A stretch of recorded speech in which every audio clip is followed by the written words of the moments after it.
Okay, I'm going to basically start working on the print engine. If you notice, now that I have it together, there is a print head right here, and it is in the home position. This is an encoder. Imagine that. Every computer needs something to time it. This is the ribbon cable. This is what we're going to replace. And so I'll show you how to do that. But basically, when you hold this thing, and everybody's got their own techniques, but if you kind of follow what I've been doing for many years, I've probably touched 5,000 or 6,000 of these things.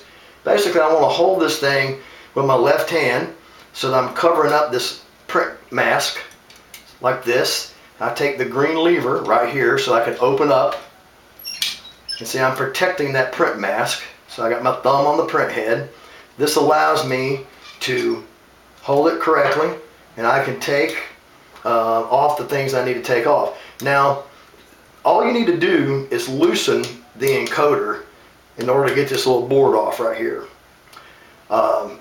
But I mean, if you feel the necessity, you can take it all the way off, just put it back on. But basically, if you kind of watch, if I move the print head, the encoder moves.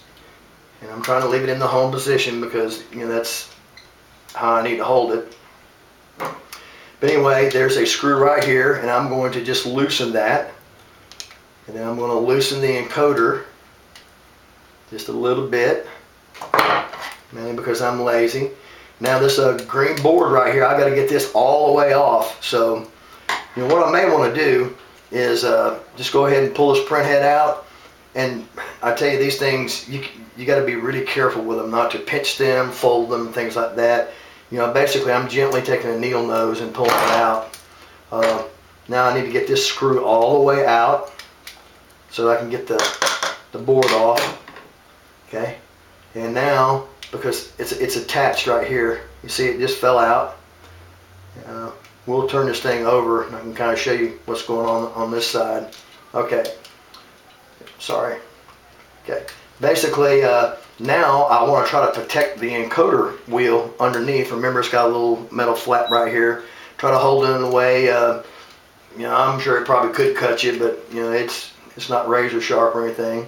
But basically I want to move the print head out of the way. So I've moved the print head out of the way. There is, if you notice, this black thing right here, that's attached to the green, it matches up with the green board. And this is what I got to get out of the way so I can replace the ribbon cable.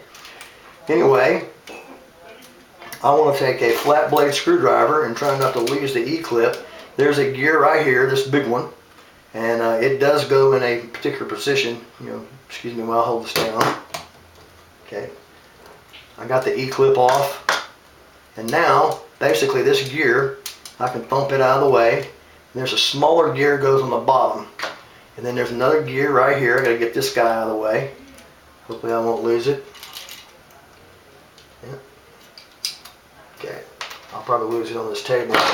Anyway, well, I probably should have done this first, but we'll do it now. You can do it any different way you want, but basically I need to take this print head off.